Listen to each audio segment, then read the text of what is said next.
Stand up, sir. Good evening, everyone. We'd like to welcome you to our regular called board meeting on December 16th at 6 o'clock. I'd like to call this meeting to order this time. I'd like to welcome everyone, and I'd like for everyone to stand and have Valerie lead us in our pledge.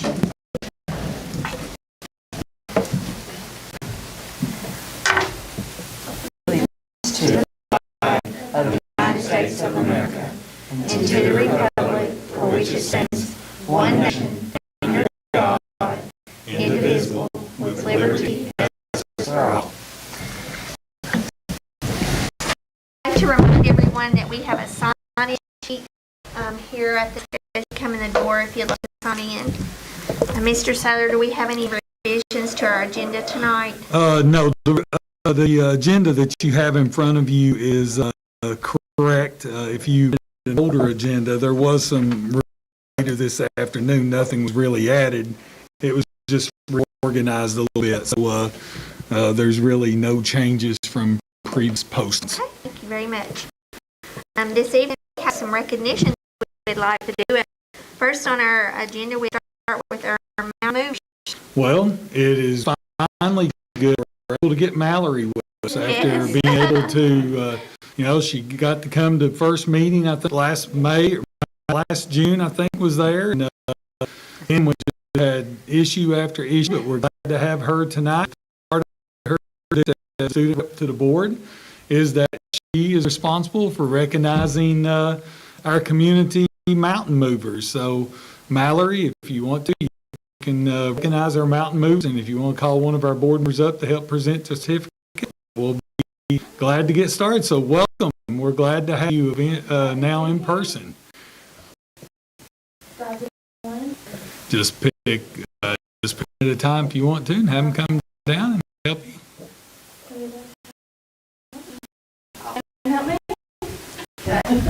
Help you with Does first. she need Jeremy? Does she need to talk?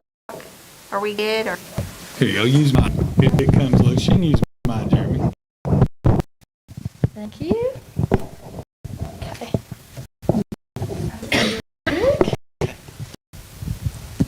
Well, if I can get it open. First up on our mountain mover list is our community mountain mover of the month, Crawford. Joe is the executive director of the Estill Alliance. Is a graduate of Estill County Schools and was once the community education director for the district. Joe has always been a strong supporter of district initiatives and most importantly student achievement. Progressive theme approach has brought a number of programs and opportunities to the county that nearly always. Thank you, Joe. Thank you very much. Thank you.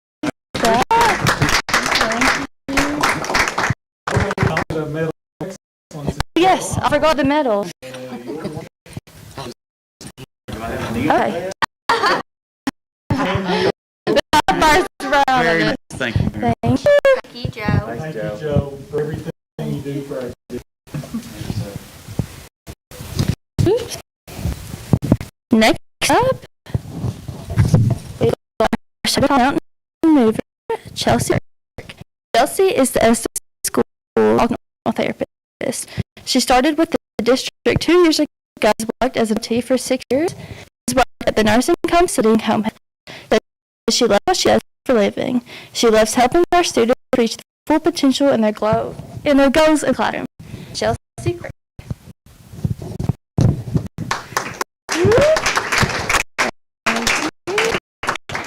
Here you go. Here's this. Congratulations. Thank you. Hey.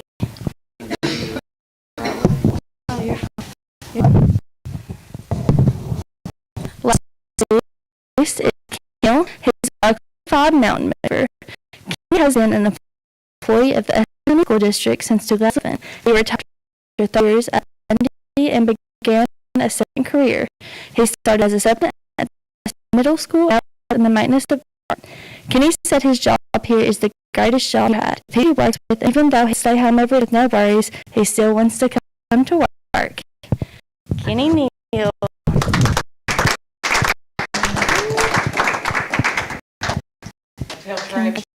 Congratulations.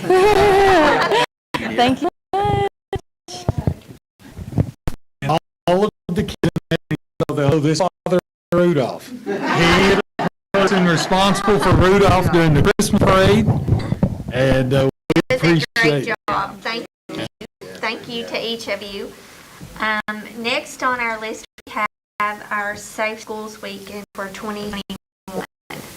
I just wanted to share this information with you, and you can pull up one of several school districts, but again, there's not a ton of school districts that achieved this level, and it had to do with the number of pledges we had in terms of the Safe Schools initiative, and we had over 1,000 online Be a Safety Star pledges. And as I said, I think as you can see there, we're listed in green, and if green, we're one of very few school districts that are less than 20 total, and I really think that it's important that we keep safety on the front burner. As you know, we know what incident we had yesterday in our school district. And, I think the important thing to realize from that incident yesterday is we had some young people that to the plate and did things. They knew something was that, and told the trusted adult, and after telling the trusted adult, we will defuse a very sad situation, and I'm thankful for those students, and I think the more we talk about responsibilities that our students have in protecting themselves, and in most of the cases that where we see school violence, it has almost always been the case that somebody in that building knew what would happen, and they did not take it serious, and because they did not take it serious, they lost friends, they lost classmates, and I'm just so thankful that yesterday we had students step up to the plate and they did the right thing. And this is an example of our students that were participated in the pledge, and as long as you keep safety on the front and keep talking about it and letting people know it's okay to do the right thing, I think it's very important. And so I wanted to congratulate our students, not only students, this could have been teachers, it could have been community members.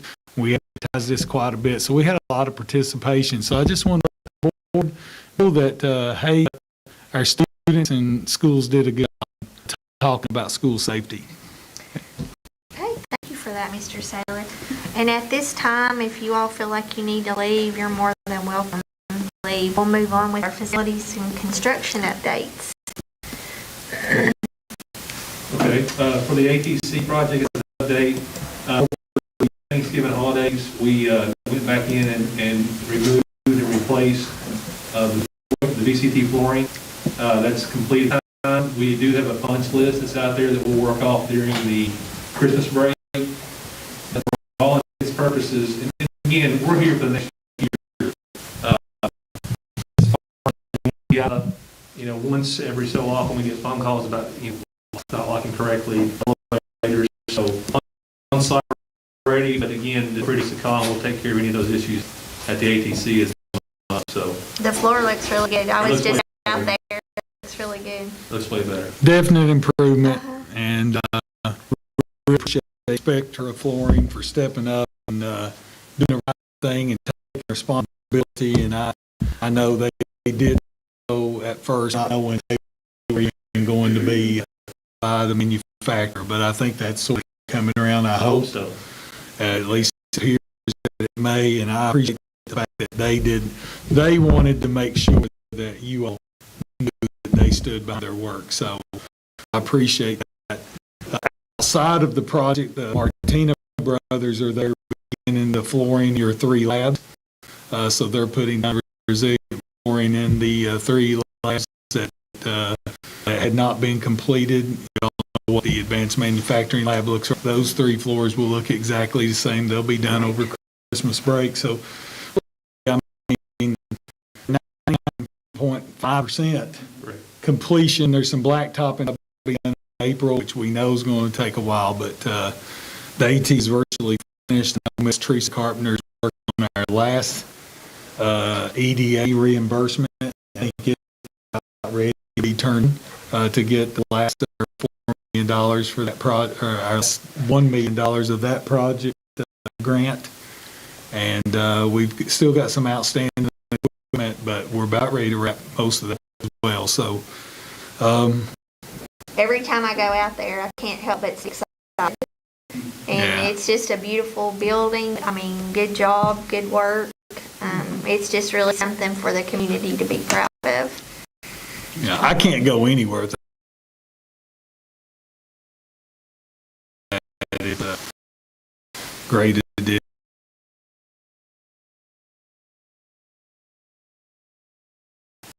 You One feel of the the same last way I phases. do. It's exciting every Yeah, time. it really is. Well, it's And, 25 years in the making. Yeah, it's a beautiful facility.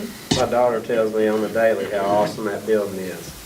I mean, that's, it's all about the kids and the students, and when they tell you, I mean, we could all sit here and gloat, and, yeah, it's ours. It's theirs. It's theirs. It's Estill County's, it's definitely Estill County's, but, I don't know, something about whenever the kids really, really appreciate it and think, and they realize what they really have, so.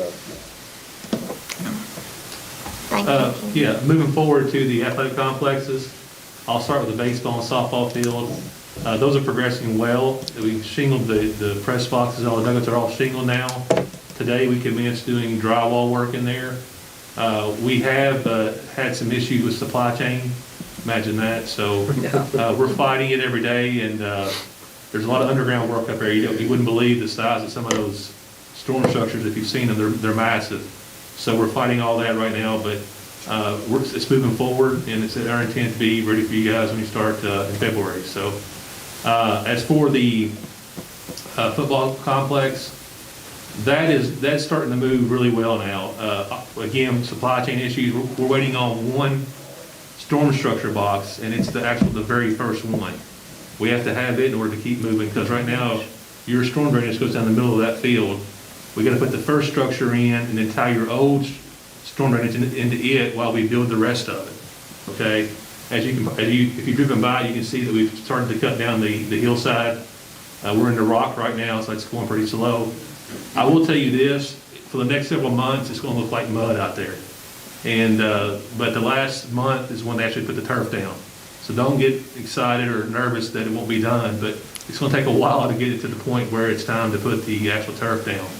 We did start excavating and doing the rock removal for the new field house, and it's our intent in the next couple of weeks we'll start bringing it up out of the ground. So we'll start putting footers in the ground. Maybe by the next time we meet here, you might actually start seeing work, footers and slab and whatever else in that place. So it's going to plan, and again, we're excited to be here. So thank you for the opportunity. And there's some boards here if you want to look at them later, and Jeremy may be able later on to zoom in on some of these and let everybody see. They're located at the high school. We've also got a group that we're taking sort of on the road in the community and post them so people can see what the finished product is going to look like. I can tell you from a turf field standpoint, I've been involved with the installation of one other turf field, and it got to be like the middle of July, and thought, God damn, this isn't going to be done. It looks awful out here. And then a week and a half later, the turf was down. It's, wow, it's finished. I always say 3 weeks, but we can do it faster than that. So. I mean, so it'll come together, and I've got faith in them that they can get it done. They have gotten ahead of the supply chain problem at the football field somewhat, but like I said, they've got one structure holding them up. But when that one comes in, the rest of it's sitting there. Correct. So they're ready to go. So we've had good weather too so far, and that's been a plus. So, Yes, sir.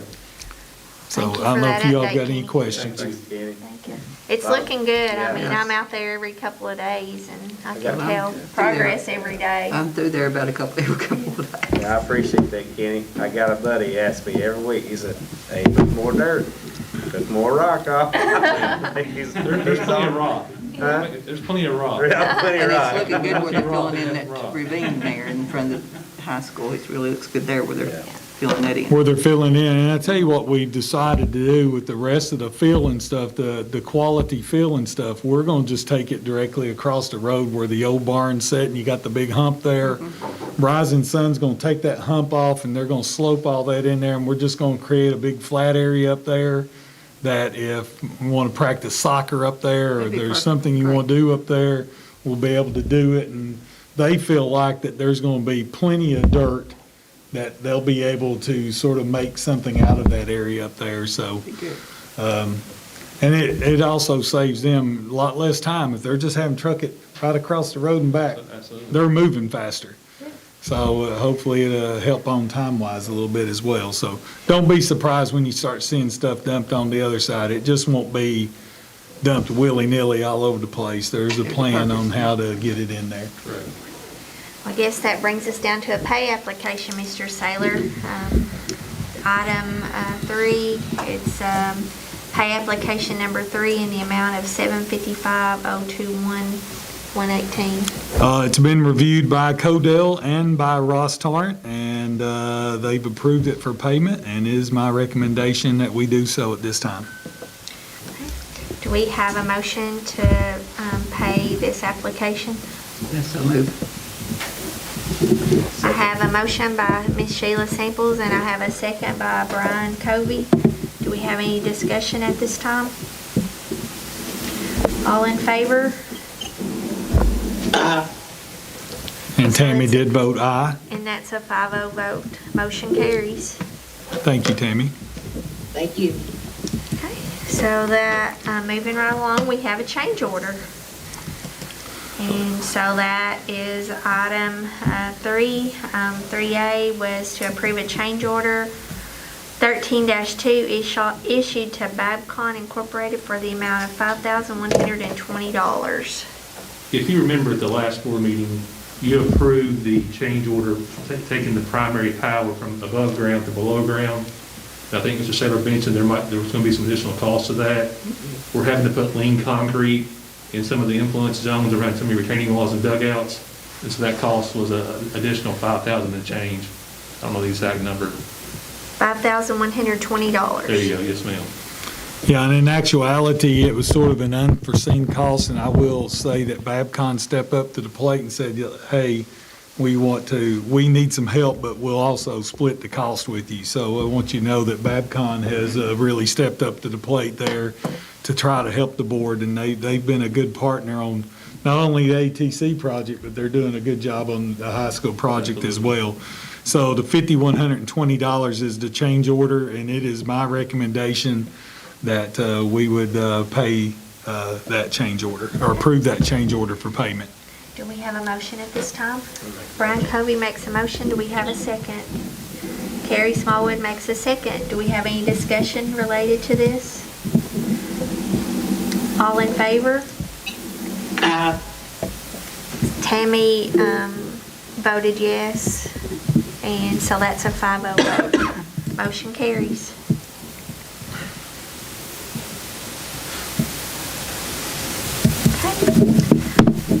So we have another change order. It's 15-1 issued to Rising Sun Development for the amount of $184,778.93. Yeah, what we did here is we combined 5 different proposal requests or change requests.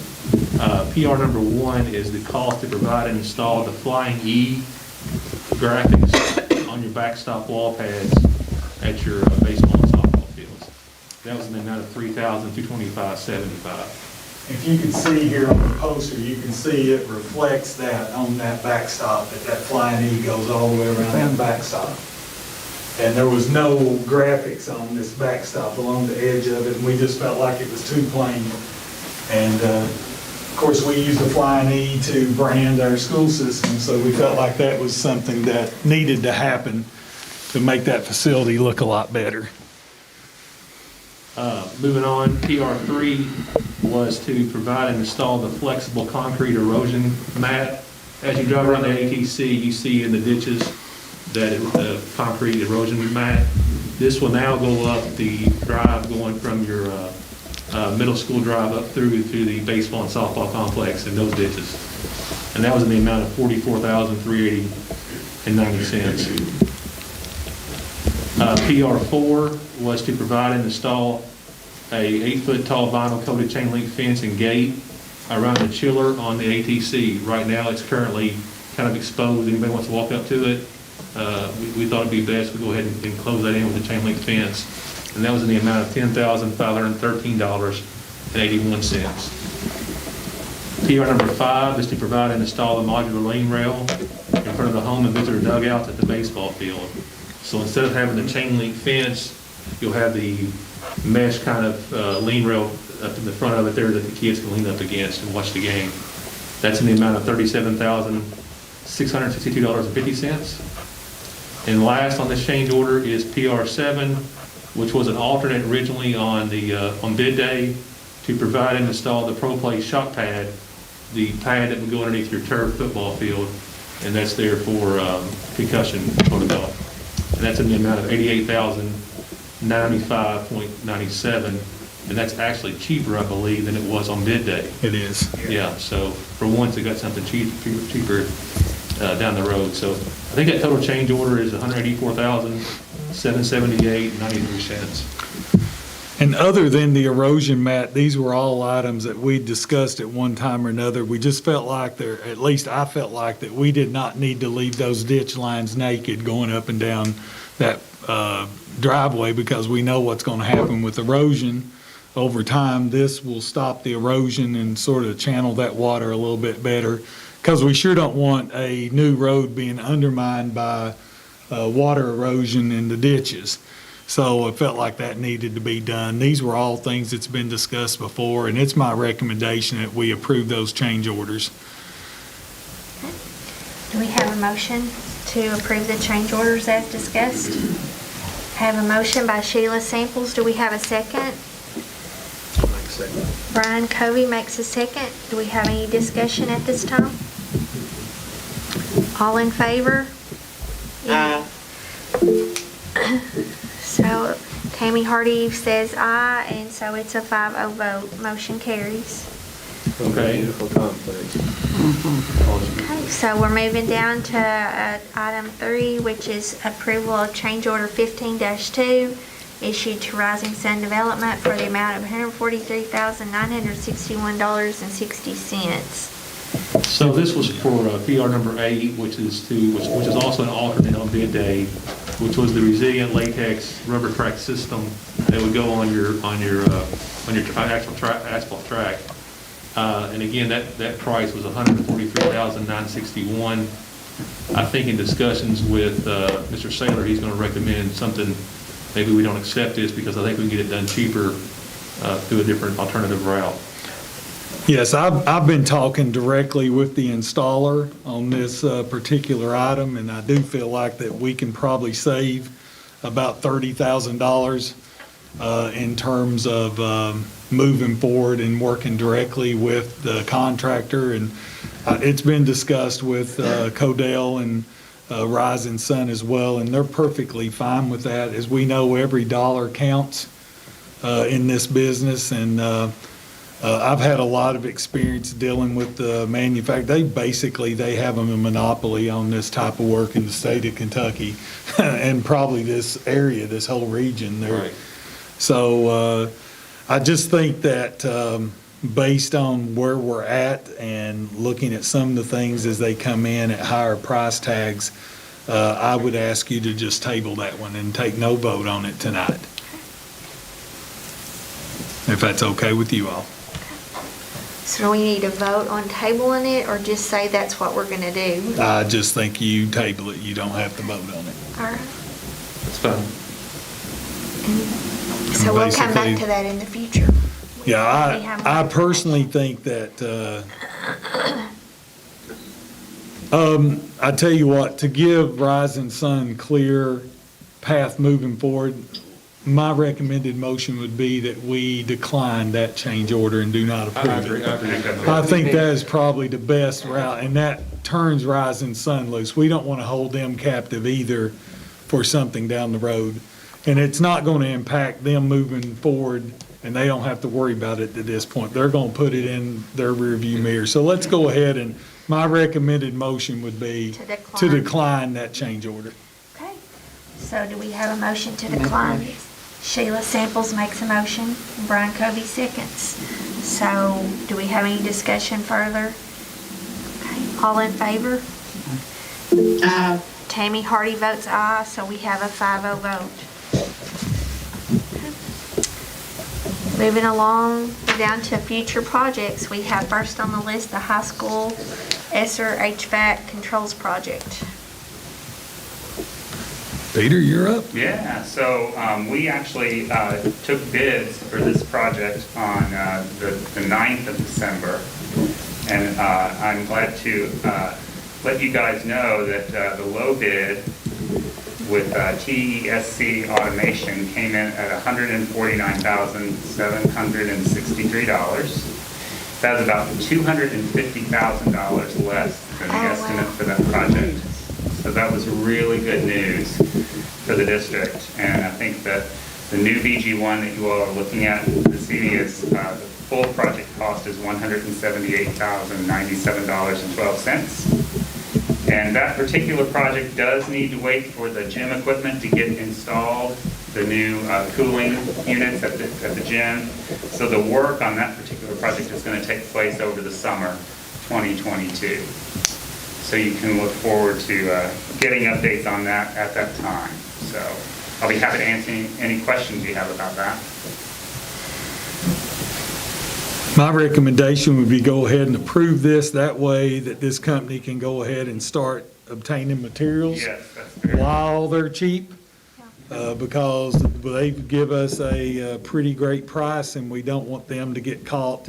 So my recommendation is go ahead and approve the bid amount and award the contract for this project. Got approval for this? I'll make a motion. Brian Covey makes a motion. Do we have a second? Sheila Samples makes a second. Do we have any discussion? All in favor? Tammy Hardy votes aye, and we have a 5-0 vote. Good deal. That's exciting news. Yeah, that was good. Maybe we can work supply chain for us. Okay, so next item on our agenda is the Estill County High School Essel Sanitary Line Project, which has been an ordeal. Well, flip back up one, we need to approve the revised BG1 now Okay. that we've got an exact price.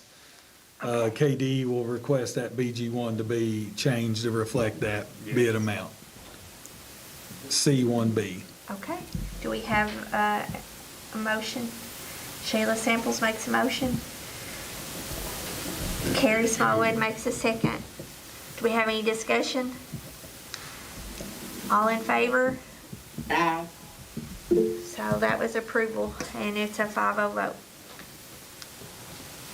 So now we're down to the sanitary line project. Yes, so. You tell them, Peter. Okay, so this, you all, I hope your letter was in the packet, but It is. this rebid this past Tuesday, and once again, well, we had a bit more participation this time with 3 bidders. The bids did come in higher than expected. The design team is currently researching potential modifications and talking to the bidders about ways to make this work a little bit more affordable. I anticipate a post-bid addendum, which would clarify scope and expectations, and we're hoping to be able to quickly get some new updated bids on that work for you. So I think if you have any questions about the bid tab, or you have any questions for me about that particular project, I'll be happy to answer them. Guys, this is coming in at about 9 times more than what it's projected.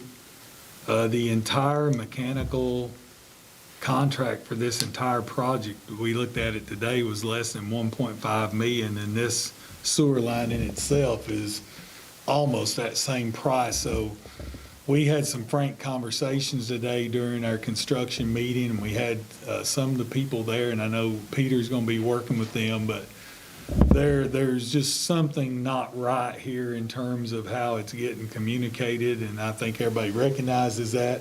Of course, this is, Codell will help us with this, but this is really out of Codell's scope as well, because now it's not part of the high school project. It's separate because of ESSER funding, but they are trying to help us with this. So we're looking at some possible solutions. What I would like to do is, Peter is looking to do some things here this week. We're supposed to hear back from our current mechanical contractor on the job here in the next couple of days. And we feel like that we're going to get there. We're just having a hard time getting there. And we understand that it's probably going to cost us more than what it was on bid day, back all the way now, seems like ages ago, but it shouldn't be running at this price. So I think by the time we get to the January 4th special called meeting, our organizational meeting, we should be able to have something back to you guys. But at this point in time, we're going to have to, my recommendation is to reject these bids. I mean, that's $1 million we don't have. I'm just going to be honest with you. We do not have that $1 million, and if we have to spend it on this, and believe me, this is a priority. If we have to spend it on this, then we're going to have to decide which one of these future projects we're not going to do, because there's no way we can do this and do all of our future projects that we have planned right now and moving forward in design. So we've got to find a solution. They're working hard to help us, but right now, my recommendation is reject these bids. We can't afford to pay this amount for this work. So do I have a motion to reject these bids? Sheila makes a motion, Brian makes a second. Do we have any discussion? I'd like to call for a vote at this time. All in favor of rejecting these bids? Aye. Tammy Hardy votes yes, and it's a 5-0 vote.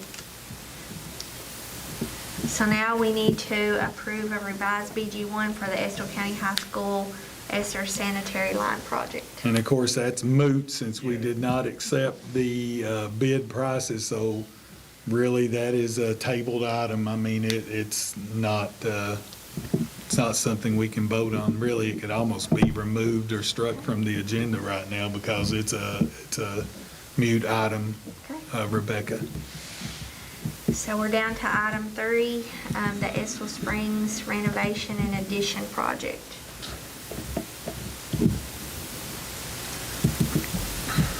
So, I'm not sure, I think this evening, the board was going to take a look at the delivery method for that. And I think there are a couple of agenda items related to that. I can tell you that KDE did approve the project. It is a tier 1. And the design team is absolutely looking at providing this board schematic design for the project in January.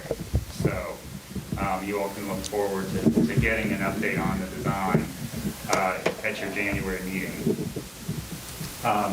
Jeff, I don't know if you wanted me to go into I can, Peter, if you want me Okay. to. I know we discussed in the past about whether or not we wanted to have a construction manager oversee this project. And as we know, as part of this project, although the demolition of Old Urban High is outside the project itself, there's a lot of work that has to take place there with the outdoor classrooms and the memorial walls and all the different slopes and areas there in the new parking and student drop-off area.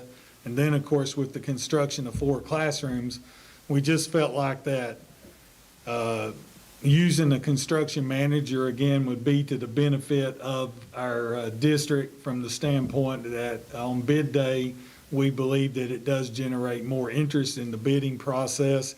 And generally, when you use construction manager projects, you usually see that just in that process alone, you save the construction management fee.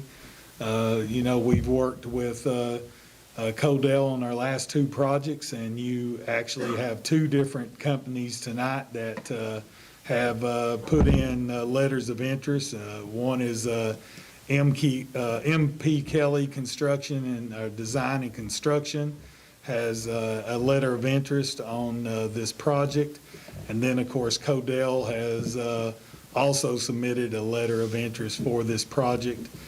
And personally, when something's working, I don't think you back up and try to go in a different direction. And I think Codell has done a fantastic job for us, and I'm sure MP Kelly is a good firm. But my recommendation to you tonight, if we want to proceed with a construction manager project, it's important that we get them on board now and get moving forward, because this bid on this project is never going to be more important with supply chain problems that they are out there in the bid process and everything. We need somebody working on our behalf, and I have faith in Kenny and his crew and Jim Codell that they will do the job that we expect for them to do. They've delivered so far. I have no reason to believe they won't deliver in the future. So my recommendation is that we would approve Codell Construction as our construction manager on this project, so they can get busy here during the Christmas holidays, reviewing design drawings and us getting moving forward. They need work during Christmas. You're not gonna let them have a break? I don't think they've got time for a break if we're going to have schematic drawings in January, but they knew that going in. Right.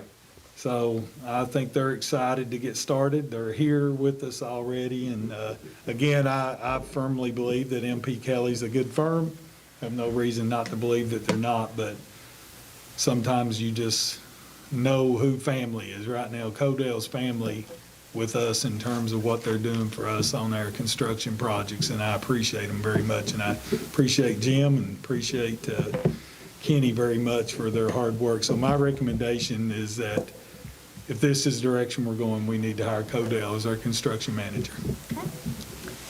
We have a motion. I make the motion. Ron Covey makes a motion. Do we have a second? Carrie Smallwood makes a second. Do we have any discussion?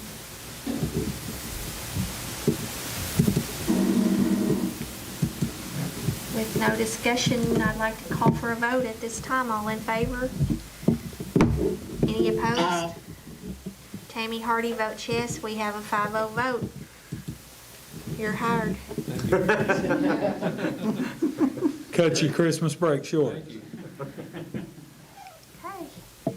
We're on running. Moving down to consider approval of a revised BG1 for the Estill Springs Esther Renovation and Addition project. That's correct.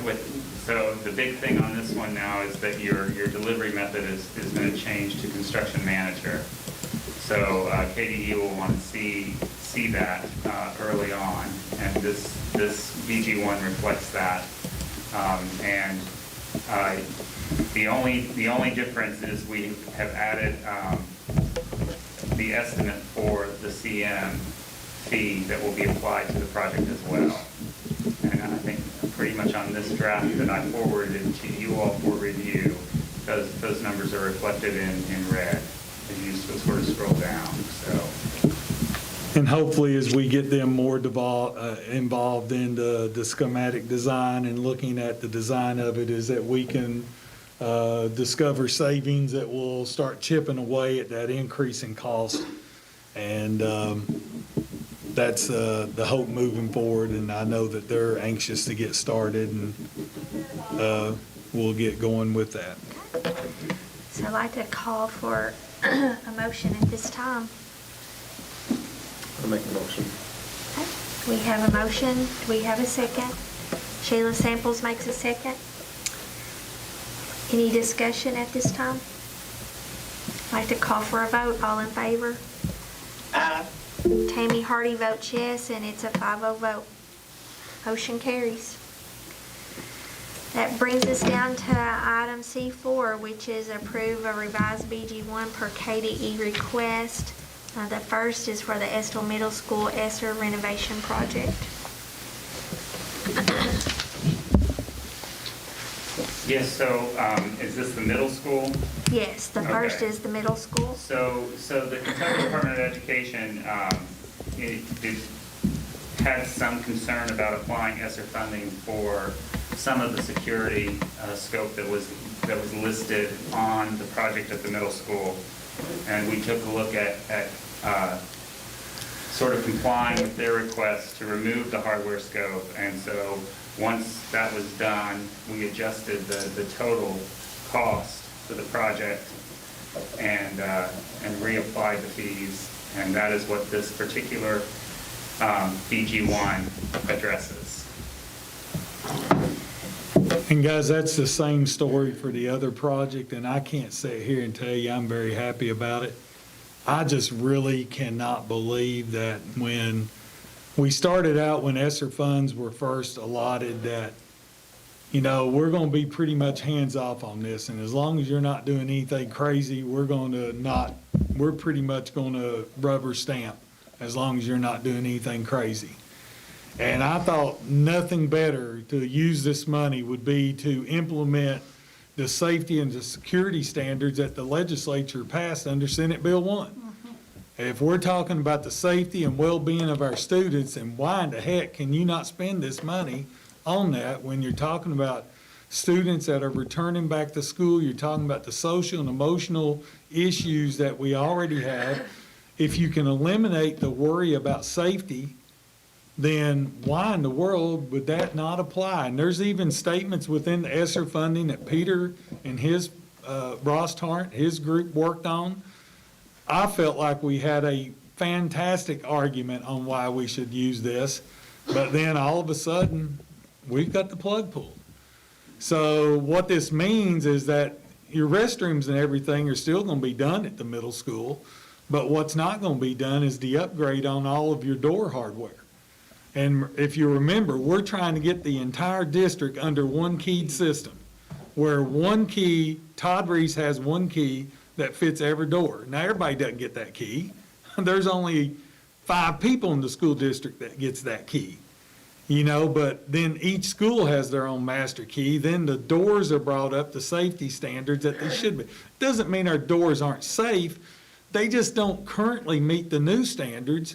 And I just felt like it was a great use of that money. I guess I'm just crazy, you know, but it's funny that they approve some of the other things that they're approving. They're approving athletic field houses.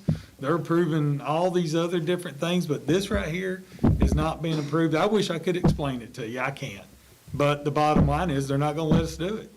So we don't want to hold the bathrooms up. Safety, Fighting over- athletic field, safety, athletic Yeah. field. So there's no need to hold it up. Yes, Sheila? Are there any safe school grants out there available that we could possibly see into? Well, we're asking, as you know, all the K groups and stuff, this is a legislative session that deals with, this is a budget session. So we're fighting for funding for those Senate Bill 1 requirements because, in all honesty, the deadline is approaching to meet those requirements. And there's no money. School districts don't have it. So, you know, if they're going to push it back on local school districts, that means you're talking about local tax dollars. That's the only money you got. I mean, so we don't want to have to raise taxes to meet a state mandate, but that's what we're facing right now. I don't want to be critical of our legislature. They do a lot of good things, but they're passing a lot of unfunded mandates. When you pass it, you've got safety and security measures that needs to be done, but then you put no funding to fund it, then where do they think the money's coming from? And they can sit back and they can say, well, we're not raising your taxes. But they're not. But who's having to raise taxes? The local school boards. Local school boards are having to raise taxes in order to meet these mandates, and it's not fair.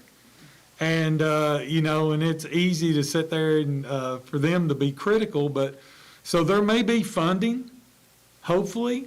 We are exploring, and I would like to say Mark Rollins, you know, of course, it works with us with Baird. Mark, down in Western Kentucky, he was down in some of that mess. His family's okay, but Mark is looking at some things, but needless to say right now, he's got bigger fish to fry. We do have an SFCC offer of assistance coming the first week of January. I don't know what that looks like.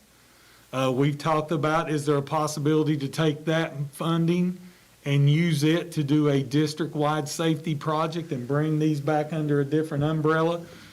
I'm hoping that KDE will work with us in that realm, and we're looking at those, and Mark will be getting us some figures.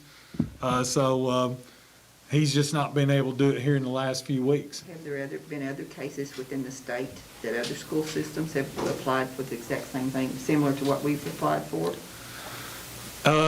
Yeah, they're starting to turn down a lot of these. They're getting real picky on a lot of these Esther. I've heard a lot of superintendents talk about here. We were just recently at a conference here a week and a half ago, and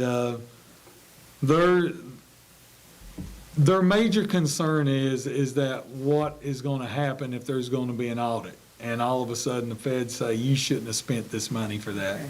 So I know in a way they're trying their best to look out for us. But in my personal opinion, all the federal money that's been approved, there are no ways the Fed can audit it. And it's not like we're sitting out here, we're not doing something stupid with the money. You know, we sit here, it was recommended early on, you don't use this money for bonuses, teacher bonuses and stuff like that. We've not done that. There's school districts all across this state that have, and they've not said a word to them about it. Now, I think they may pay the piper at some point in time down the line. But I thought we were spending this money for the safety and security of our kids. It should have been allowed. So technically, what's happening on both of these, and Peter can go into the South Urban thing, it's the same thing. We was putting in a secure entrance, and we were also changing all of the door hardware. Now, what I asked Peter to go ahead and do at the South Urban project, leave the secure entrance in there, the security vestibule. It's about $75,000. We'll pay for it in cash. We'll pay for it in general fund money. We'll budget for it and pay for it, just like we'll pay for the track when the time comes. But I think you got to have the secure entrance at South Urban if we're going to keep kids over there. The doors are not unsafe. They can just be brought up to a new safety code level when the time comes. And if that works out, we'll have to revise these BG ones again, but it just may take time to do it a couple times. So I don't know, Peter, if there's anything else to add to that, but No, that's there's pretty not. much where we're at. They basically refused to let us use it for safety purposes. So for now, you want to approve revision to the BG1 per KDE request for the middle school and South Urban, or do them as two separate motions? I personally think, since they're related, I think let's go ahead and do for each one. That way we've got a separate motion for each one. Okay. Because here's the reason why you need to do it now. We need to get them to give us an approval. And more than likely, they're going to give us an approval on this. They can begin design work, which they can't right now because they don't have really approval to move on. Okay. So let's get that done. Then if we got to revise it again, Okay. it'll take 5 minutes to do it later on. Okay, so I'm asking for a motion to approve the Estill County Middle School Esther renovation project first. Do I That's have correct. a motion for that? Sheila Samples makes a motion. Do I have a second? Carrie Smallwood makes a second. Do we have any discussion? I'd like to call for a vote at this time. All in favor? Aye. Tammy Hardy votes yes, and I have a 5-0 vote. Motion carries. Next, I would like to call for approval for a revised BG1 per KDE request to the South Urban Early Childhood Center Esther renovation project. So do I have a motion? Brian Covey makes a motion. Sheila Samples makes a second. Do we have any discussion at this time? All in favor? Aye. Tammy Hardy votes yes, and I have a 5-0 vote. Motion carries. Okay, so now we're down to the Estill County School District Facility Plan. I just wanted you all to see this, and I thought it would be a good thing to point out for you to say kudos to this board and for the work that's been done here over the last 4 years. This is a 4-year district facility plan, and this facility plan runs through this coming school year that's coming, but next fall, we will be developing a new DFP. And I want you to look at everything highlighted in yellow. There's some changes that we have to make coming up, but I want you to look at what we've done, starting down there with capital construction, and you start looking at everything's in yellow. The Estill County High School is done. You go on down, we're trying to address the Estill County, Estill Springs situation. The Estill County Middle School, what's highlighted in yellow is being done. You're moving on down to your discretionary projects or your management support areas. You got a new bus garage. You've got a new maintenance facility that's almost finished there at the bus garage. If you've not been up there lately, you may want to see that storage facility in back of the bus garage. You've also got, we had on there a new central board office. We'll probably leave that on the facility plan, but just know we've done about $500,000 work to this building. The only reason you'd leave it on there, it may generate some funding from SFCC, but I don't even think that those management support areas generate SFCC money, do they, Peter? I don't believe, I'm not sure, Jeff. I would have to. If they do, they generate very little because usually it's on your capital projects. And then look at all your discretionary projects. West Irvin parking lot will be done. Your West Irvin improvements to HVAC done. Estill County High School athletic projects done, tennis courts done, Old Irvin High gone, field house, the new field house, it's part of that. Guys, you've knocked off 90% of the stuff on this district facility plan, so it's something you should be proud of. I didn't know if you all had seen that or not, but that is an impressive document to look at, to say kudos to this board and what you all have done in knocking off these projects. There ain't many school districts can show you a district facility plan with those items knocked off the way they have. And I'll say it again, I've said it 100 times, ain't it amazing what a nickel will buy? That's what a nickel will do for you. So that's just for your information, and that's, I guess, it on facilities, unless y'all have something for Kenny and Peter. They might want to go back and work tonight on Estill Springs. Yeah. Did you find out anything about with the meeting with the transportation department? And they're still looking into that. We're moving forward with our design. We anticipate that to take a little bit more time, but Michael's hard at work on that design and expects good news from that for you all. So, and the next 2 months, just so you know, are going to be busy ones. I mentioned Estill Springs, but we should have something in here for you on Old Irvin and West Irvin next month, and I think the stadium restrooms will arrive at CDs in February. So, lots coming your way. So our baseball and softball fields will be ready in February, and you'll need to get planning on some type of a dedication, I suppose. Yeah, and we've talked a little bit about that in-house, that we have, I know that Kenny's been in conversation with the Blacktop people and everything. When they come back in April, we're trying to get to be #1 on the list. Right. So hopefully Blacktop plants open first week of April, maybe good weather, late March. So even though we may play a couple games up there, we'd like to get the Blacktop down.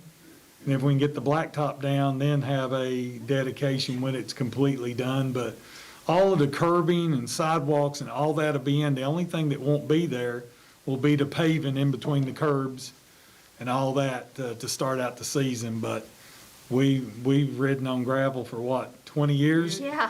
We can ride on gravel for 4 weeks until it gets paved and gets everything done. So, yeah, probably sometime around tax time, April 15th, we should be able to have a big dedication up there and dedicate those fields and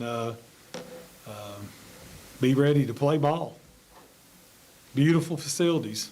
It's Everybody's exciting. going to be proud of them. Thank you, Peter. Thank you, Kenny. Thank you. Merry Thank you all. Christmas. Thank you all. Merry Christmas. Be careful. Appreciate everything. It's rainy and yucky outside. nasty. Yeah. Thank you all. Tell Jim not to spend his fee all in one place, but Merry Christmas. Bye, Kenny. See you guys. Bye, Peter. Bye. Well, I need a motion to go into closed session at this time. I make a motion. Shayla Samples makes a motion.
like to welcome everyone back. Need a motion to come back in session. Make the motion. All in favor? And for So the we have some record, there's action. no action There's coming no out action. of executive session. So we are down to our action items, Mr. Saylor. Would you like to discuss those? Yes, let's take the first one, please. And this is something we do at every January board meeting. We usually look at our district staffing policy and revise that. As we move forward, that's what we want to do this year as well. As you know, usually when we start with a central office administrator, we usually start with them in a part-time position. That would be true with item number 7, which is our DPP, who right now we're paying for out of our CARES Act money because of all the COVID-related stuff, and we want to make that into a full-time 240-day central office position along with the stipend. In terms of a grant-funded district administrator, we talked about with everything that's happened over the last few days, I do feel that it is time for us to look at what a lot of other school districts have looked at, and that we would hire a district safety and operational director to begin looking at safety procedures and protocols. Not that we haven't looked at them, but we need to take a lot deeper dive into what we're doing in some of those areas. I've also asked you, because of some of the disciplinary issues and stuff that we're starting to see. And listen, guys, the pandemic is just not about COVID-19. It's about the social and emotional learning that has not taken place. When students have been isolated for so long, sometimes we've had a lot of students that are struggling. They're struggling to come back into settings where they're having to deal with people on a daily basis. And we're seeing more and more of those situations. So I would ask you all also that we would, for the time being, that we would hire an assistant principal for Estill County High School to help focus on some of the discipline issues that we're seeing in that building. And it also gives our current principals time to go into their classrooms.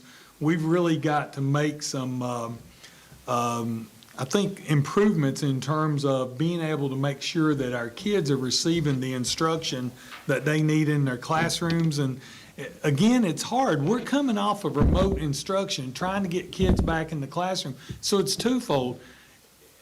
You can take kids in the classroom and try to throw them in Chromebooks for 55 minutes, or you've got to teach for 55 minutes. And the strategies, the instructional strategies and things that's needed there, we need principals that are focused on the instructional end so that our students are receiving the instruction that they deserve to be receiving. And then we need somebody focused on the disciplinary end to make sure that they feel safe at school as well. So I would ask you for that position as well. And those would be the changes. There's other things down through highlighted in purple. Those are our auxiliary positions that we're paying for as well. And as you know tonight, also, if you go to page 2 of that, you will see that I have brought all the custodians back in under the district staffing policy, because guys, we cannot hire custodians. We're down 4 positions right now. And we do have an offer here in a minute that I want you to consider for hiring an outside firm to supply custodial services. I do think we possibly have a good applicant that we're going to consider that we just got recently. We technically have 5 positions, but right now I was looking at 4 with an outside agency, and we may try to give this person that we've got an applicant on a hand, but we just don't have applicants. We could hire 5 people today. We've got 1 applicant. We've got to get our buildings clean. So those are the major changes with that, and my recommendation would be that we would make those changes so we can move forward and be ready to meet our kids when we get back here on January 4th. Yes, ma'am. The assistant principal, is this going to be a district or It is a district position, so it will be basically my call as to who that person is, but I would work in conjunction with the high school administrative staff to make sure that we hire the right person. And it could be that if we need somebody for a few days at the middle school, we could move them there as well, but we have some flexibility when it's a district position.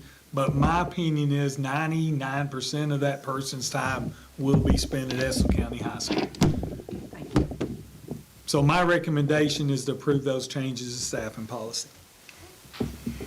Do we have a motion to approve the revised district staffing policy? I make the motion. Shayla Samples makes a motion. Do we have a second? Carrie Smallwood makes a second. Do we have any discussion? All in favor? Any opposed? Tammy Hardy votes yes, and the motion carries with 5-0 vote. Mr. Sire, we're down to the salary schedule for FY22. Well, in order to be able to pay these couple of positions that we changed, we have to revise our salary schedule. The only other thing on there is that we have added a stipend for basically a head custodian at each school, because we have issues. For instance, it snows Sunday morning. We get 3 inches of snow. We want to have an NTI day. Our teachers are going to report to school on Monday morning. There's nobody employed that can come out and make sure the sidewalk's shoveled, where they can get in, not fall, slip on ice, whatever. If we pay one of our on-site custodians, our district people, a stipend to make sure that they take care of that. If the alarm goes off at 3 in the morning, that custodian is responsible for going to that school. We've got, in most of our schools, we've got a female principal and a female assistant principal. You don't want a female principal going to West Irvin Elementary at 2 a.m. to answer an alarm. We need one of our male custodians going and doing that. Or even if it is a female custodian that becomes a head custodian, I don't want to eliminate a female custodian from being a head custodian, because quite honestly, in one of our schools, it probably would be a female. And I think you need to reward those custodians. It's been there the longest, that do a good job. But I just think that it's something that it gives them the ability, without us having to worry about them doing overtime or whatever. They're paid to do those services, and I think it's worth that. They're paid. They're the ones that's going to order the supplies. They're going to make sure that there's cleaning supplies and everything's there. There's people doing it now, and they're just basically donating their time. I've got to have those people that's going to shovel a sidewalk during the snow. I've got to have somebody that's going to go out and check that building. That's the only change in the staffing policy that's not related to what you all just did in item 1. So my recommendation would be to approve those changes to district staffing. Okay. I have a motion to approve the salary schedule for FY22. Brian Covey makes a motion. Do we have a second? Shayla Samples makes a second. Any discussion? I'd like to call for a vote at this time. All in favor? Any opposed? Tammy Hardy votes yes. It's a 5-0 vote. The motion carries. We're down to approval of the revision to the Esther 3 budget. As I told you, some of those positions were going to be paid for with ESSER funds. I've made the appropriate revisions in there. They're all in purple. You can see those positions that are ESSER funded. The same color is color coded back to the district staffing policy. So as you can see there, the money for the DPP is there this year. The money is there for the safety operations director. You're saying, why is it $42,500 for FY22? Because that position's not going to start to January. So it's in there for 23, it's in there for 24. So the money is in there for the next 3 years. And that should say June 30th of 2024 in that third column out there where it says FY24. It's a wrong number. That's my fault. But so the money's been rebudgeted in Esther, and it will be redone within GMAP. So I just want you all to know those changes was made, and I'd ask you to approve those revisions. I need a motion to approve the revisions to the Esther 3 budget. Shayla Samples makes a motion. Do we have a second? Brian Covey makes a second. Do we have any discussion? I'd like to call for a vote at this time. All in favor? Tammy Hardy votes yes, and I have a 5-0 vote. The motion carries. We're down to approval of comprehensive district improvement plan. I've asked Miss Charlotte O'Brien to be here tonight, her and the curriculum coaches, along with Tanya and the rest of our administrators here, we've been working hard on a district comprehensive school improvement plan. She's going to go over the district plan. Just note that there's also the attachments there for the schools, school improvement plans. And those are not something that you vote on. Those are approved by their school councils, but they're there for you all to look at, okay? But if you don't care, Charlotte, we'll let you take the floor, and then if they have any questions, you all, she'll be free to answer any questions you all may have. Thank you, Mr. Saylor. The need for thoughtful planning has never been more important for districts and schools. Our schools, teachers, students, and families have been through many changes over the last 2 years. Kentucky's continuous improvement model remains an effective process to ensure systems are in place for the delivery of high-quality learning opportunities for all students. The Comprehensive District Improvement Plan primary focus is student performance. The work must be guided by the aspects of the teaching and learning that affect that performance. District improvement efforts are a collaborative process involving multiple stakeholders. Through the improvement of planning process, leaders focus on priority needs, district funding, and closing the achievement gaps identified of subgroups of students. The continuous improvement process involves the teaching and learning team reviewing data, identifying needs, setting goals, planning strategies and activities to help students and schools reach their goals. The teaching and learning team also employed the use of key core work processes to identify those processes, practices, and conditions to assist in the improvement process. The district also provided an opportunity for shareholder feedback, with the improvement plan being posted on the district website and an invitation for public comment. Our CDIP has 6 goals: proficiency, a separate academic indicator, growth, achievement gap, transition readiness, and graduation rate.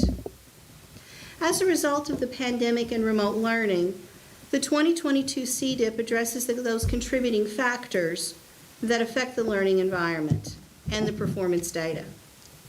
Our CDIP offers services and systems to support our schools for their success. Our CDIP is the roadmap for the district to follow in order to maintain a system of continuous improvement. When paired with monitoring pieces like our 30, 60, 90-day plan and implemented with fidelity, it will cultivate an environment that promotes student growth and achievement. I know you have a copy. I will be happy to walk you through anything you need me to or field any questions that you may have. And I know it's a pretty big document, guys, but we work with our schools within their plan, and then, of course, the district plan is in support of what they need. Guys, I will tell you this, and I'm not here to pass the buck on anybody, but now there has been a lot of work that's taken place in this school district in terms of continuous improvement in the key core work processes. All of our principals are either currently in NISL training or they have been in NISL training. They, each and every one, know exactly what they need to do in order for their schools to be successful. The bottom line is that the number one factor in school improvement and school achievement is the principal. The principal is the instructional leader of those buildings. It is the district office's role to support that in any way, form, or fashion that they can. Ultimately, the buck stops with me. I am the superintendent. So thus, in the instructional programs that take place in this school district stop in my office upstairs. But I do know that we have given our schools and we have given our councils everything they need to be successful. We are stepping up the monitoring process. We're coming off the pandemic. We've got to realize that we're going to be facing some form or fashion of this pandemic from now on. So we're going to have to quit trying to look at the pandemic and make excuses. We've got to try to find ways that we can meet the challenge of what the pandemic has brought to us while meeting the needs of our kids. So that's our goal. Our principals know exactly what that goal is. We began our instructional meetings again last November. We're currently Tanya and I are conducting one-on-one principal meetings, and we have done all of those schools with the exception of one, and we'll do it the first week back when we're in January. We've also got a follow-up visit with one of the other schools because it's Christmas week. It's a tough week to be trying to do those type of walkthroughs, but we will continue to do that. The district office stands ready. That's what our role is. Our role is support. We're here to be a support to our schools. All they have to do is ask. I have full confidence that this group of people will do exactly what they need to do to support our schools. But I'm telling you, the school principal, and I think most of them would tell you, they take responsibility for what's going on in their schools. And it's just plain and simple. The school principal is the number one factor in the achievement of kids within their building. So they have a big role, they have a big job, they have a big responsibility. And we're turning our focus from the pandemic, and we're moving on with what we have to do in order to have what does a graduate from Estill County High School look like. That's what our strategic plan is focused on. What's important is when we get people like Mallory that become seniors, what kind of experience has she been given during her time in the Estill County school system, and have we prepared her to be successful and walk into her next stage of her life and be able to do what she wants to do. And if she wants to do something and we've not prepared her for that, that's on us. And we've got to own that. So hopefully we're starting to turn our focus to where it needs to be and sort of putting this pandemic behind us. So I don't know if there's any other questions. Anything, Ms. Isaacs, you would like to add? No, sir. Not this time. So we do need approval on this district improvement plan. The others are there for you to look at if you have questions.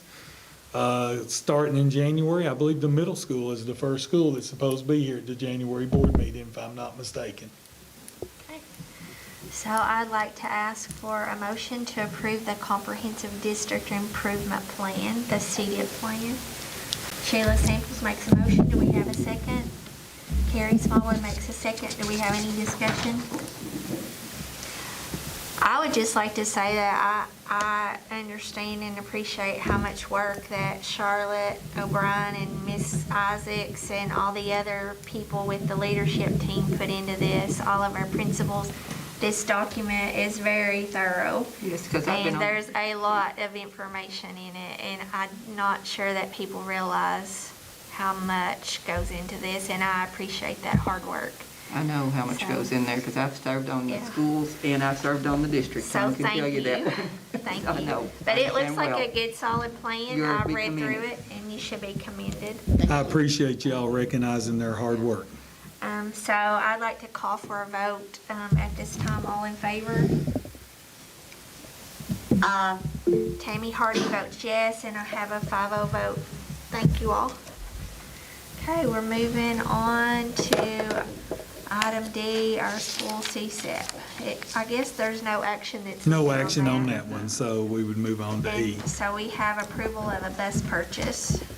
As you know, back in October, we approved the purchase of 4 buses. We had made an application for the clean diesel grant, and I'm happy to say today that we've been awarded $80,000 Yay! for an additional bus. And since we've been awarded $80,000 for an additional bus, I felt like we need to just go ahead and turn around and buy that bus. So you're basically Christmas getting present. you can't use it to offset the ones we just bought, so we use it to buy a new one. So you're basically going to buy a bus for $23,000. You're getting a $103,000 bus at an 80% discount. So It's a Christmas present. it is a Christmas Either they're present. new So right there. congratulations to Laura and Angie for submitting that grant application. This makes the 3rd time we've got that grant application. We basically had 3 buses given to us over the last several years. So I would ask you to approve the purchase of this bus. And as I said, it's only going to impact our budget $23,000. Okay, I'd like to ask for a motion to approve the purchase of a bus. Ms. Sheila makes a motion. Do we have a second? Carrie makes I'll a- second. Tammy Hardy makes a second. Any discussion? All in favor? I was just saying, when we do order it, I'm not gonna deliver that to you all. Okay. You would have to put your mail truck inside the bus. My car, sorry, I get a lot in there. Okay. We have, next on our agenda, we have a Madison County ATC Memorandum of Agreement, or MOU. Madison County currently is an area technology center. They are petitioning the state to take that center over as a Madison County school facility. So part of that process is that all the students that currently attend that facility, they have to enter into a memorandum of agreement with the current districts. As you know, we've got students that are there currently because they're seniors that are finishing up. And we have very few students that want to attend there. So it's basically a 3-year agreement. This is what, to be honest, this is what the legislature is trying to do. They're trying to dump all of the ATCs, after all the hard work we did to get one, now they're trying to dump responsibility for running those buildings back to the local school districts. Okay, in this particular case, the school districts that done that so far are the school districts that have the tax base that can afford to do it. Madison County being one, there's another bigger school district down west that's done that. So technically what it does is that over the next 2 years, any of our kids that want to go there, there's just a memorandum that they're able to go there. What happens in the 3rd year is that if we do have a lot of students going there, we would have to work out some type of a payment plan or whatever for those students to go. But I think what you're also going to see, the only program that they're currently offering down there that you're going to see students that may want to continue would be a welding program. Now, if that doesn't work out, you've also got Clark County that has a welding program, you've got Lee County that has a welding program. It may very well be, we might have to look, if we got students that want to go, we might have to shift our focus. But I commend Madison County. I think they're doing the best thing for their school district to try to do that, and they're willing to work with us. My recommendation is we approve this MOU because, quite honestly, it's what KDE and the legislature's been pushing for anyway, to push these back. At some point in time, the Estill County School District may very well have to take back control of the Estill ATC. But I do think as time goes, I think you'll see more funding come available in order to do that as well. But I feel confident. I've talked to Madison County quite a bit, and Mr. Gilliam, we've talked, and they're trying to do something good here for their district, and my recommendation is to approve the MOU. Okay, I'd like to ask for a motion to approve the MOU for Madison County ATC. Brian Covey makes a motion. Do I have a second? Shayla Samples makes a second. Any discussion? All in favor? Yeah, I was just wondering, are we not ever gonna be able to have welding out here at our ATC? Inside the advanced manufacturing lab, there's some opportunity there for some welding, but a full-blown welding program, there was not one of those labs was not equipped for welding, Tammy, because at the time it's an expense thing.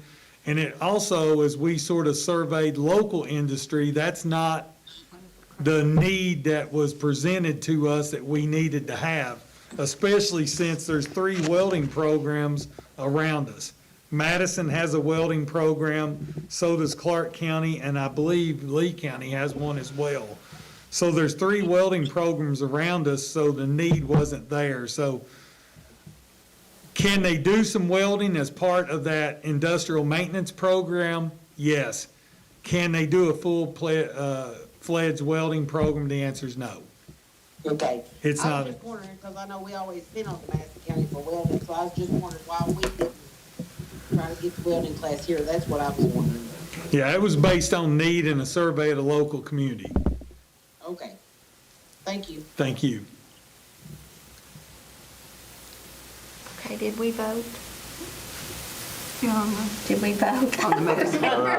I'm sorry. Well, we had the motion. I think that was. We your got the next one. motion and that was Now we're ready it. for the final vote. Yeah. It's been a long day. You had questions, now you need a vote. Yeah, we need a vote. Yes. So all in favor? Any opposed? We have a 5-0 vote. Good deal. All right, so Mr. Saylor, we're down to considering or approving a contract for contracted custodial services for the Estill County School District. Yeah, like I said, I never thought we'd ever be to this point that we could not hire custodians, but that's just where we're at. We received interest from 3 different companies. We only had one company that put in a bid, which is Anderson Commercial Cleaning. And technically, I have run some background check on these. You have local school districts around us that they are actually working with, Menifee being one.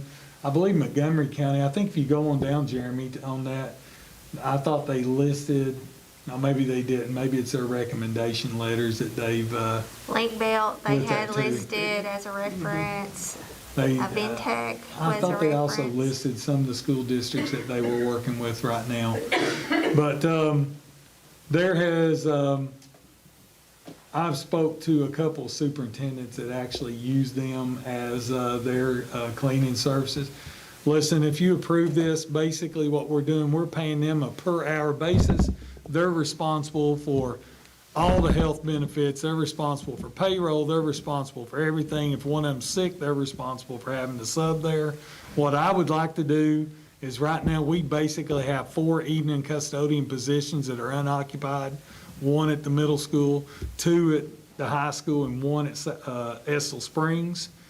We're even looking possibly at a retirement at West Irvin come this summer or early fall. We might just move to a plan to where all of our evening custodial services are hired out, and we need to make sure during the day. I do feel more comfortable that during the day, it's our employees that's in our building when the kids are there. So I feel a lot better about that. This lady that I've been working with, she's very energetic. She's ready to go. Matter of fact, she asked me today, when's the board acting? She said, if the board approves it, she says, I'm ready to have people there on Monday. She said, we can have people in your buildings and we can get them ready for spring semester. So my recommendation to you all is, at least for right now, this is for the rest of the year. I would say that we would approve this contract through June 30th.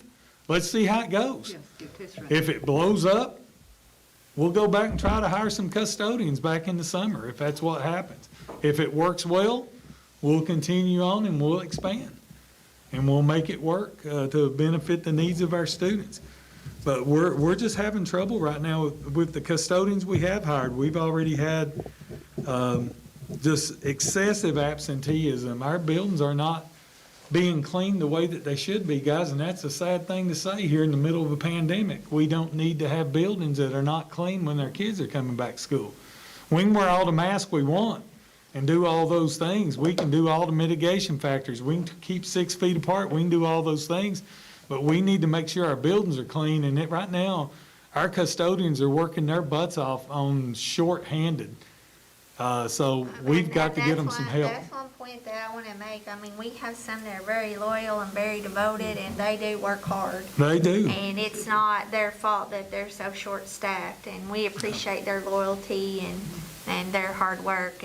And they have a job with us for as long as they want a job with us. We're not by no means trying to take our employees, our custodians, and move them out.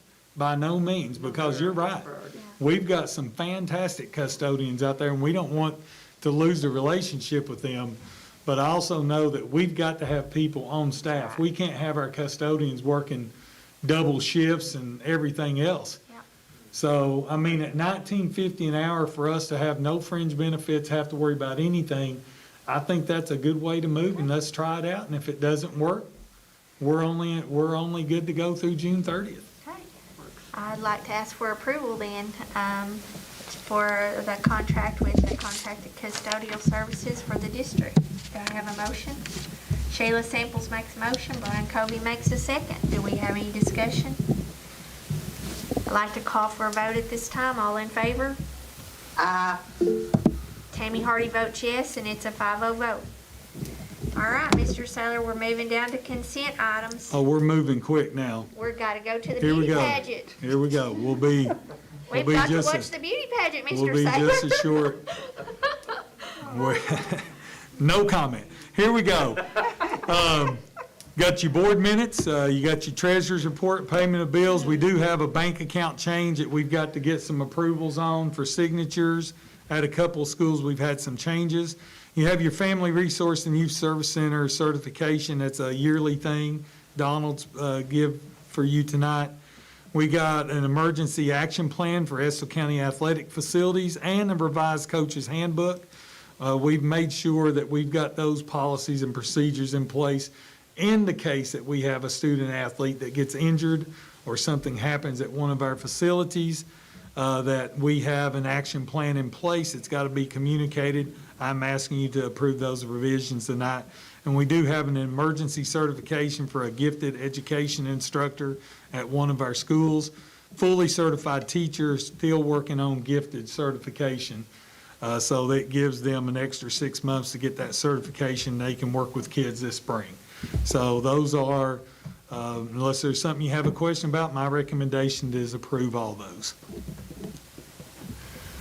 We can approve them all in one motion. One swoop Okay. motion, We yeah. have a motion to approve the consent items as discussed.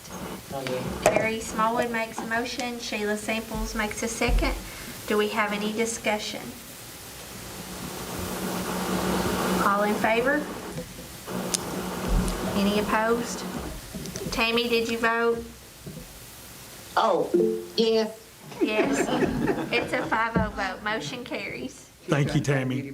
We're down to No, it's hard when you're sitting there away from us, I know. Mr. Saylor's Superintendent Report.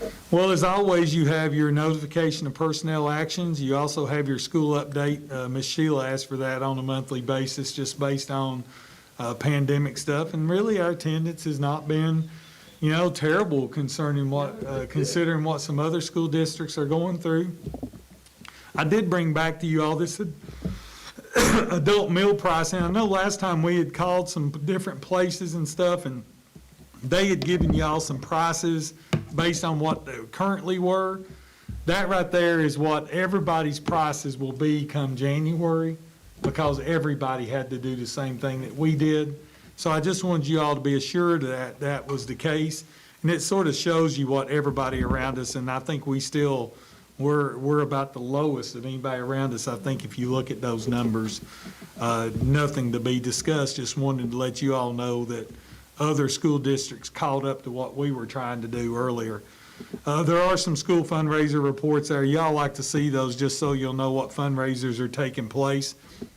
KSBA annual conference is coming up. I know Brian just come back, I think, from the winter conference. And then we'll go back in February for the annual conference and just be making plans for that.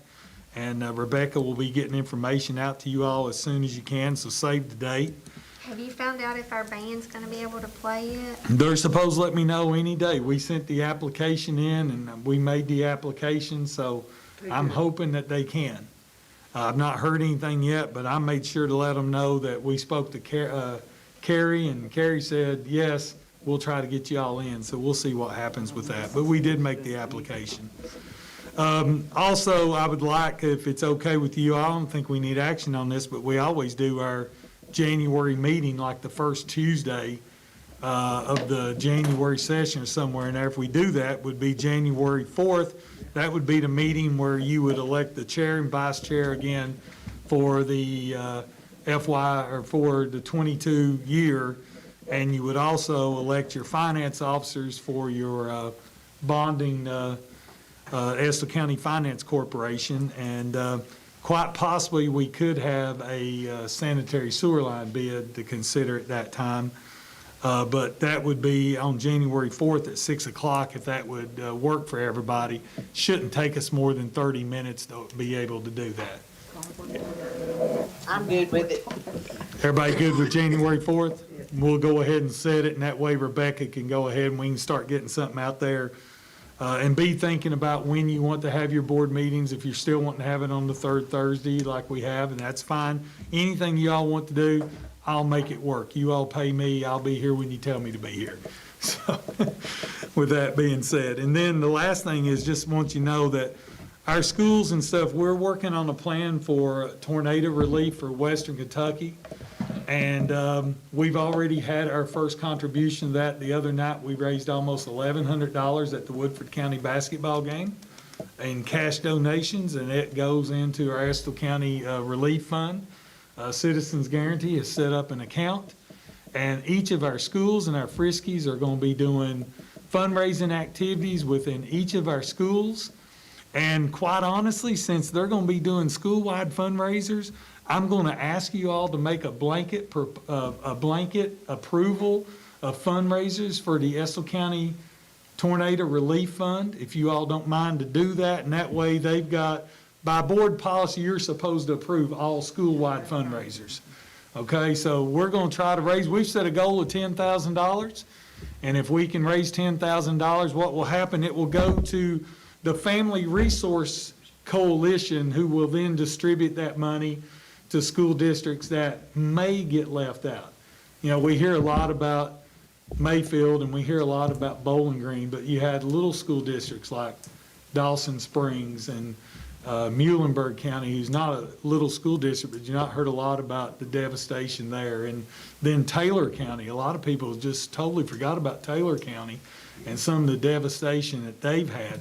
There's so much destruction. In Madisonville, we have a Sister Carhart factory there, so there was a lot of connections with And they lost Madisonville. employees, did they And not? they lost employees There. and children. Yes, children. And children. And children, and that was in Brent. Madisonville. Yeah, and that was is that within the town of Bremen? Is that where some of those employees were at? I think you're right. I think so. I think I think that's it's- right. That's what I sort of overheard. I don't know, and I Brad know knows that. more than me, but I was just told the Madisonville area, so. yeah. Yeah. So I know that it has impacted people here. I know that Paula Short is from that area and the town that she come from. I've got a lot of friends there. Mark Rollins, as I told you all, who's with Baird, was there. His family's okay. That's the main thing. People I've worked with in the past. So our goal is to raise $10,000. If we do more than that, that's fine. But at that point in time, the money will go, 100% of the money will go to storm relief. There's no overhead in this. It goes strictly to the victims and to the school districts that will give monetary relief to these families. So I would ask for a motion for a school-wide fundraiser for tornado relief, if that's okay. So Yes, that's I do. the only item that we need to make. That would be motion the on. only item I Okay. would ask for Well, action. Mr. Saylor, me and a lot of people on this board we pray about everything. So maybe we should have a moment of silence for them in Western Kentucky before we vote on approval for a fundraiser. How about that? That sounds So we good. could have a moment of silence for all of our friends and people in Western Kentucky at this time.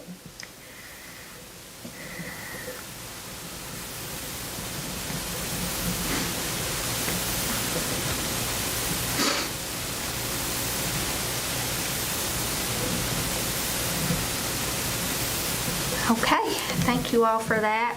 So at this time, I'd like to ask for a motion to approve Estill County Tornado Relief Fund to go to the victims in Western Kentucky. I'll make the motion. Sheila Samples makes a motion. Brian second. Hovey makes a second, or Tammy Hardy, either one. Give it down. The Tammy. Tammy, Do we you have make the any second? discussion? I think this is a wonderful thing, and, you And know, Rebecca, that is for school-wide fundraising projects for the tornado relief. all in favor? Any opposed? It's a 5-0 vote. All right, so that brings us down to a board forum and any public comments. Do we have anything? We have three, but none of the three pertain to the board agenda. Okay. On the public comment, yes, and I've answered all three of those. I will tell you, the one thing that probably that you all would want to know, there was some question about the mask wearing policy. And of course, it went back to the issue with indoor sports. And you know what? Sometimes I can't make hiding our hair sometimes out of everything and why some things are one way and some things are the other. But what I've tried to explain is when we're in school, if we do have a positive case, if everybody in the classroom has on a mask, I only have to worry about the people that's within 3 feet of that person. if they don't have masks on, I've got to worry about everybody within 6 feet of that person, which is going to increase the number of students that's going to be in quarantine at least double. And it could even get wider as you cast that bigger net. So the ideal is that we have to keep kids in school as much as we can without them going to quarantine, especially with the fact that our parents are not interested in test to stay.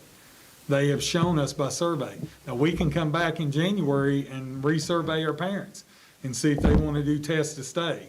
But as you all know, last time, we got less than 30 responses that said that they wanted to do test to stay. So we've got to keep as many kids in school as possible. At ball games, at least, if you walk into that gym and you know that mask wearing is optional, you just have to realize that probably most people are going to choose not to wear them. So at least you can make the decision. You're going to make the conscious decision. If you go in, know that probably somebody sitting next to you is not going to have on a mask. So it's your choice at that time whether or not you go.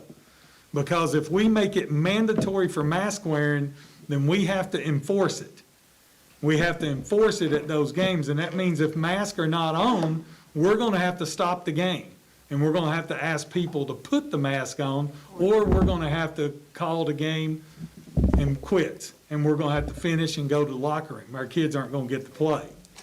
And I don't think that's what we want to do, because I'm not going to put signs on the door that says masks are required and then not enforce it. I'm liable at that point. If I say masks are required and then we don't enforce it, then we're taking that monkey. We're taking the liability, and we're not going to do that. So you know, if you come to our gym for a basketball game, just know, I advise you to wear a mask. I was there Tuesday night. Guess what Mr. Saylor had on? A mask. So I'm going to wear my mask if I go to an indoor event. And I'm asking you to do the same, but know if you go and they're not, you're doing it at your own risk. Okay? That's all I need to say about that. Do we have anything further? I think Carrie and I were wanting to wish Miss Haley good luck tonight.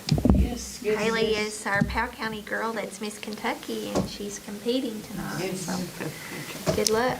That's great. And Mallory, you got anything you want to say tonight, being with us? No, I'm just happy to be here. Glad to have you back. Yeah, I had to miss the past few meetings, so if I can be back. We're glad to have you.